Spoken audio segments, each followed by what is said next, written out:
Doctor ortho Ayurvedic oil और capsule, अब दर्द भी घुटने टेकेगा। 31 दिसंबर को होगी साई कैबिनेट की बैठक। स्वास्थ्य, शिक्षा और कर्मचारियों के हित में कैबिनेट लेगी निर्णय। प्रदेशवासियों को मिलेगी सौगात।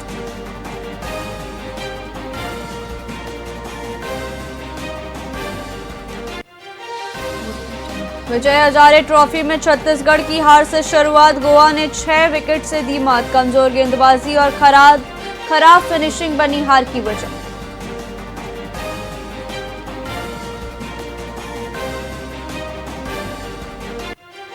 एमसीबी जिले में एसडीएम ने 140 किसानों को धान खरीदी से रोका। वन अधिकार पट्टे के सत्यापन में गलती का आरोप। टोकन नहीं कटने से किसान परेशान।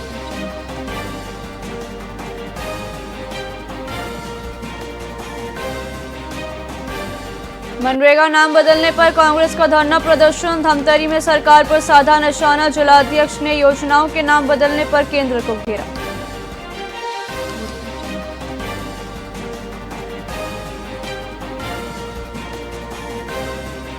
दिल्ली एनसीआर से ग्रेफ 4 हटाया गया। प्रदूषण स्तर घटने पर प्रशासन का फैसला। ग्रेफ 4 प्रतिबंध हटने से सामान्य स्थिति बहाल।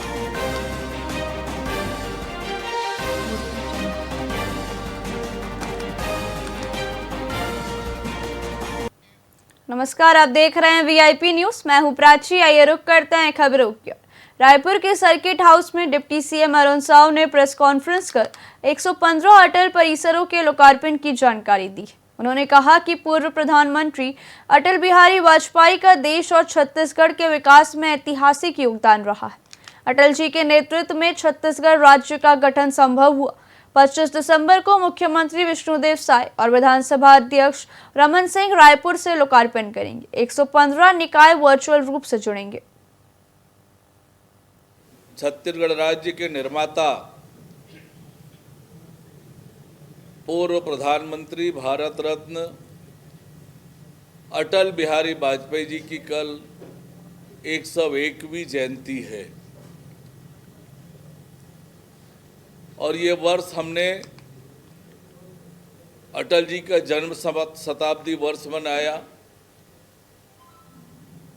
विष्णुदेव साय जी के नेतृत्व में हमारी सरकार ने इस वर्ष को अटल निर्माण वर्ष घोषित किया था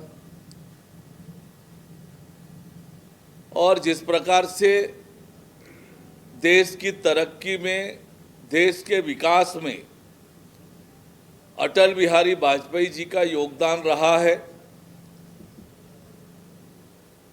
चाहे कारगिल युद्ध के समय देश के शौर्य का प्रदर्शन,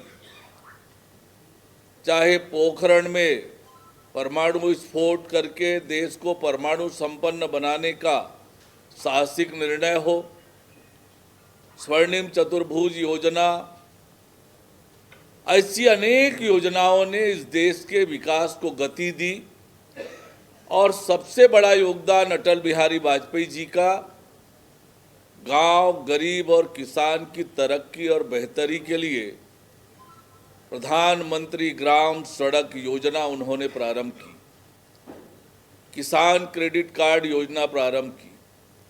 इतना बड़ा योगदान आधुनिक भारत के निर्माण में अटल बिहारी वाजपेयी जी का रहा है। एमसीबी जिले मुख्यालय में पैसा दिवस पर गोंडवाना गणतंत्र पार्टी ने उग्र प्रदर्शन कर कलेक्ट्रेट का घेराव किया। प्रदर्शनकारियों ने पुलिस की बैरिकेडिंग तोड़कर भीतर प्रवेश किया और जमकर नारेबाजी की। राष्ट्रीय महासचिव श्याम सिंह मरकाम और प्रदेश अध्यक्ष संजय सिंह कमरों ने 22 सूत्रीय ज्ञापन सौंपकर रेत खदानों का अधिकार ग्राम सभा को देने, वन अधिकार पट्टे बांटने, बिजली बिल माफ करने और धान खरीदी में टोकन की समस्या दूर करने की मांग की है। उन्होंने सरकार पर आदिवासियों के अधिकारों की अनदेखी का आरोप भी लगाया। आज गोंडवाना गणतंत्र पार्टी एमसीबी जो जिला इकाई के द्वारा पेशा कानून दिवस मनाने का जो निर्णय लिया गया था, जिसमें विभिन्न समस्याएं भी, क्षेत्रीय मुद्दे थी, जल जंगल जमीन का जो मुद्दा था, जिसमें वन अधिकार अभी तक मिला नहीं, जंगल को पूंजीपतियों को सौंपने का जो षड्यंत्र चल रहा है, इसमें कलेक्टर साहब को संज्ञान में लेते हुए, चूंकि ये 5वीं अनुसूची क्षेत्र है। आज पेशा दिवस है और पेशा दिवस गोंडवाना गणतंत्र पार्टी के माध्यम से पेशा दिवस मनाया गया। और उसके साथ साथ विभिन्न जन समस्याओं को लेकर के, जैसे ग्राम सभा का जो हक अधिकार है, जैसे रेत का खदान ग्राम सभा को मिलना चाहिए, जल जंगल जमीन यानी वनाधिकार का मामला है, वनाधिकार लटका हुआ है। 2006 में कानून पास हो गया, लेकिन अभी तक बहुत सारे लोग जो दावा किए हैं उनको वनाधिकार पत्रक नहीं मिल पा रहा है। आज कोरबा के भाजपा नेता अक्षय गर्ग हत्याकांड का पुलिस ने मात्र 8 घंटे में खुलासा कर दिया है। मुख्य आरोपी मुश्ताक अहमद ने व्यवसायिक और राजनीतिक रंजिश के चलते 3 साथियों संग मिलकर इस वारदात को अंजाम दी। आरोपियों ने अक्षय पर कुल्हाड़ी और चाकू से 10 बार हमला किया था। पुलिस ने मुश्ताक, विश्वजीत, गुलशन दास और एक नाबालिग को गिरफ्तार कर वारदात में प्रयुक्त हथियार और कार जब्त कर ली है। एसपी सिद्धार्थ तिवारी ने टीम की इस सफलता की पुष्टि की है। तो कल कटघोरा पुलिस के द्वारा चटका पुलिस सहायता केंद्र के अंतर्गत जो हमारी FIR क्रमांक 425/25 दर्ज हुई थी, जिसके अंदर अक्षय गर्ग जो कि रोड के ठेकेदार थे और एक BDC मेंबर थे, उनकी अज्ञात हमलावरों ने टंगे और चाकू से हत्या कर दी थी। उसके अंदर पुलिस ने 3 आरोपियों को और एक विधि से संघर्षरत बालक को गिरफ्तार कर लिया है। उनके खिलाफ विधिवत प्रक्रिया की जा रही है। पुलिस ने घटना में प्रयुक्त वाहन, आला ज़रब जिसको हथियार बोलते हैं, और अन्य साक्ष्य हमने रिकवर कर लिया है। इनकी पहचान कार्रवाई करवाई जा रही है प्रत्यक्षदर्शियों के द्वारा, और इनको जेल दाखिल कर हम अग्रिम कार्रवाई कर रहे हैं। हत्या की वजह क्या है? अभी तक जो हमको पूछताछ में स्पष्ट हुआ है, उसके जो एक कारण वो व्यावसायिक प्रतिद्वंद्विता थी। दूसरा, जो आरोपी है उसने इनके खिलाफ BDC का चुनाव लड़ा था, जिसमें वो हार गया था, और उसके चलते भी एक मनमुटाव की स्थिति निर्मित हुई थी। तीसरा जो एक कारण सामने आया, आरोपी ने एक प्रगति पथ नाम की एक संस्था बनाई थी, जिसमें वो क्योंकि ये जो मृतक हैं ये रोड के ठेकेदार थे, तो रोड में होने वाली अनियमितताओं को वो बार बार उठाता था। उसकी बात को बहुत गंभीरता से मृतक के द्वारा नहीं सुना गया, वो एक कारण था। और उसके अलावा उसका जो क्षेत्र के अंदर जो रसूख था वो घट रहा था। उसने इन सभी कारणों के लिए मृतक को अपने मन में जिम्मेदार माना और इसलिए घटना को कारित किया, ऐसा हमको पूछताछ में पता चला है। छत्तीसगढ़ के कांकेर में जनजातीय समाज पर हुए हमले और शव दफनाने के विवाद के विरोध में आज मनेन्द्रगढ़ पूरी तरह बंद रहा। सर्व आदिवासी समाज के आह्वान पर व्यापारियों ने अपनी दुकानें बंद रख समर्थन दिया। गांधी चौक पर आयोजित सभा में छत्तीसगढ़ चैम्बर ऑफ कॉमर्स ने भी इस घटना की निंदा करते हुए दोषियों पर कड़ी कार्रवाई की मांग की है। समाज के जिला अध्यक्ष संतोष सिंह ने कलेक्टर के माध्यम से मुख्यमंत्री को ज्ञापन सौंपते हुए चेतावनी दी कि यदि जल्द न्याय नहीं मिला तो उग्र आंदोलन किया जाएगा।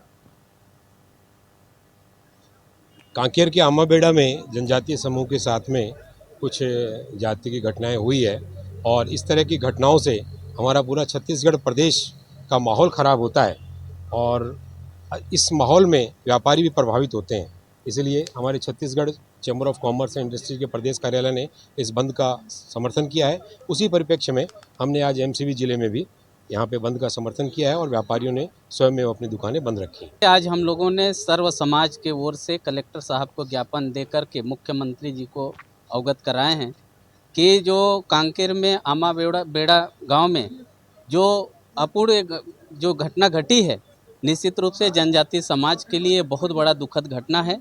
निश्चित रूप से हम सभी सर्व समाज आज कलेक्टर साहब को ज्ञापन दे करके उचित कार्रवाई करने का मांग किए हैं। देखिए, कांकेर की घटना के बारे में हम तो कल से प्रचारित कर रहे हैं कि 15 से 17 दिसंबर के बीच वहाँ पर जो दुर्भाग्यपूर्ण घटना हुई है, उससे वहाँ के जनमानस में, विशेष करके जो हिंदू आदिवासी, उनके मन में बहुत आक्रोश है, क्योंकि उनका कहना है कि प्रशासन ने पक्षपातपूर्ण रवैया अपनाया और हमारे जो पीड़ित थे उनके ऊपर में हल्की धारा लगाकर, और जो आक्रांता थे उनके ऊपर में ऐसी धारा लगाकर उनके साथ में भेदभाव किया है। और यहाँ तक कि हो कि जो गंभीर रूप से घायल थे उनका हॉस्पिटल में इलाज भी समुचित नहीं हुआ, और उनको एक छोटी सी से घाव दिखाकर उनको जो है डिस्चार्ज कर दिया गया। रायपुर में तकनीकी शिक्षा मंत्री गुरु खुशवंत साहिब ने विभागीय उपलब्धियों को साझा करते हुए बताया कि छत्तीसगढ़ में इस वर्ष तकनीकी प्रवेश में 20% की वृद्धि हुई है। युवाओं के लिए सत्र 2025-26 से आईआईटी की तर्ज पर 4 सीआईटी शुरू किए जाएंगे। रायपुर इंजीनियरिंग कॉलेज में नवाचार हेतु आई हब की स्थापना की गई। ब्याज अनुदान योजना से हजारों छात्रों को लाभ मिला है। वहीं बस्तर में विशेष प्रशिक्षण और प्लेसमेंट कैंप के जरिए रोजगार के अवसर बढ़ाए जा रहे हैं, जिसमें आज हमारे तकनीकी शिक्षा, रोजगार और हमारे स्किल डेवलपमेंट का आज प्रेस वार्ता हमने आयोजित किया गया था, जिसमें हमने बताया इस 2 सालों में अनेक उपलब्धि इन सभी विभागों में हम सबको मिली है। जिस प्रकार हम देखते थे कि इंजीनियरिंग में बच्चों का इंटरेस्ट कम हो रहा है, लेकिन इन 2 सालों के अंदर में इस विभागों ने इतना अच्छा काम किया कि 20% की वृद्धि हम सब लोगों को, बच्चों के एडमिशन में हम सबको दिखाई दिया। फिर से बच्चों का इंटरेस्ट इंजीनियरिंग की ओर आगे बढ़ रहा है, जिसमें गोरेला पेंड्रा मरवाही के मरवाही थाने में खाकी का मानवीय चेहरा सामने आया है, जहां थाना प्रभारी ने एक प्रेमी जोड़ी की शादी संपन्न कराई। संजय और मीरा एक दूसरे से प्रेम करते थे, लेकिन परिजन राजी नहीं थे। पुलिस ने दोनों के बालिग होने के नाते परिजनों को समझाकर राजी किया।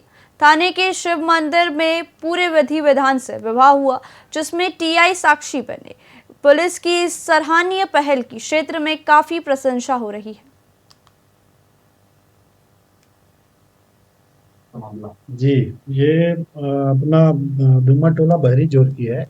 वहाँ पर संजय सिंह करके एक लड़का है और छोट बेलिया जो अनूपपुर जिले का है, वहाँ की मीरा सिंह है। ये 20 साल की है, तो लड़का 21 साल का है। दोनों जो है एक दूसरे से को पसंद करते हैं और दोनों एक दूसरे से शादी करना चाहते हैं, लेकिन साथ में एक समाज के भी हैं, परंतु उनके परिजन को थोड़ा सा किसी बात को लेके वो खेद रुकावट था। इस कारण से शादी इन लोगों की नहीं हो पा रही थी। जो हमारे पुलिस के पास आके इनके द्वारा जो है गुहार लगाया गया और हमने इनके जो आवेदन है उसको स्वीकार करते हुए इनकी जो शादी है वो हमारे जो थाना प्रांगण में जो भगवान शिव जी का मंदिर है वहाँ पे शादी इनका हो रही है।